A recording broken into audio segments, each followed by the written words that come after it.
Hey there, friends. Thanks for checking in. Today we're looking at a Browning chambered in 380 ACP called the Black Label. It's a 1911 380, and it's a nice little pistol. It has all the characteristics that 1911 fans like and enjoy and are comfortable with right here in this little gun. It does have that slim slide profile right there. The width is slim, which a lot of 1911 fans really enjoy. The MSRP on this is $669. However, the owner of this gun paid $565. It does come in this nice hard case from Browning. But there are some very cool characteristics of this gun, and then there are some things that I don't particularly care for. We're going to talk about that with this review. First, the features. Here we have a composite grip. Okay, both sides composite grip. Nice 3 fingers on the grip. It does come with one 8-round magazine. I think for $565 it'd be nice to have 2 magazines in the package, but it doesn't. And it has that short trigger pull,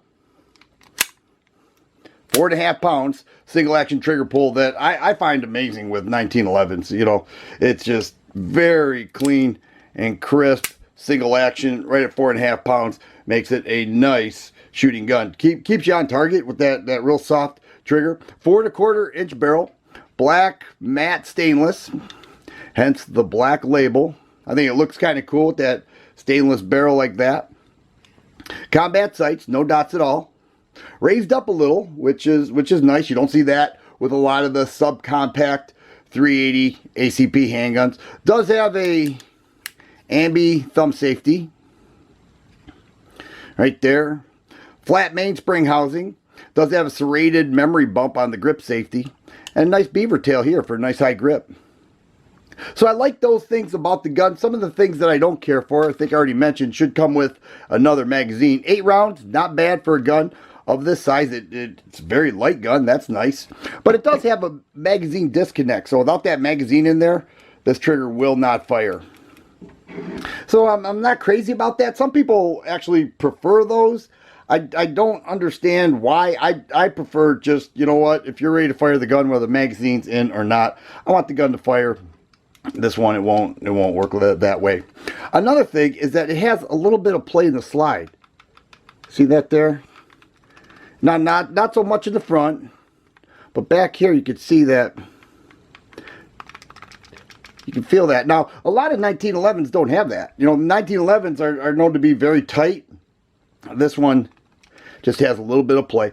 Another thing that I find interesting, we'll go ahead and disassemble the gun.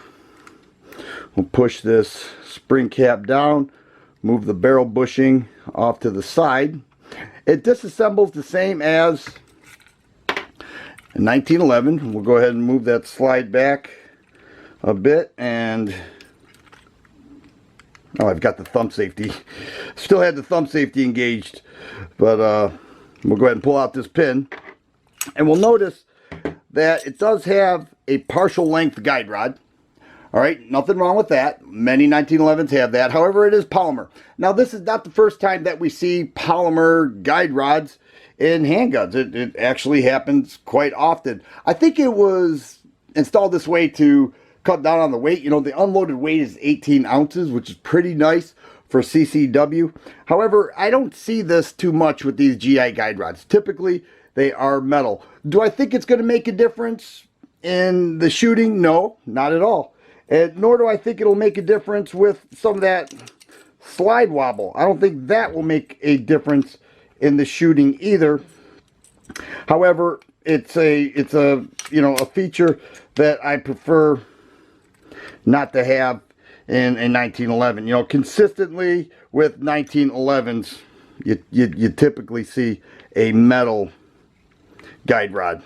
Whether it's a full-length guide rod or not, metal is typically what we see. We'll go ahead and reassemble the gun, and this is very much, move that slide back, very much the same as we are used to with 1911s. Not bad. Would like to have that magazine disconnect removed. Maybe you can manually remove it. I'm not sure.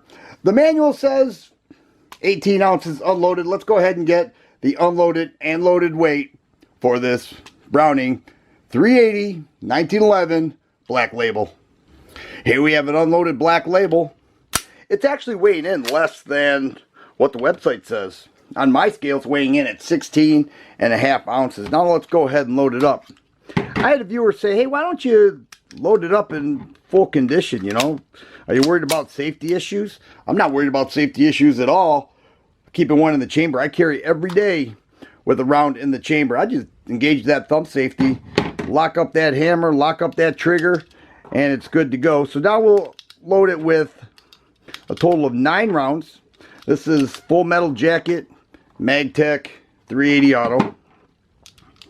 See what it's weighing in at. It's actually a light gun, and it feels nice in the hand. I'll say that. It feels great. So here we have a full magazine, 8 rounds plus 1 in the chamber, and the Black Label's weighing in at 19 5/8 ounces. So it's right in there if you decide to carry this gun for a comfortable, lightweight carry.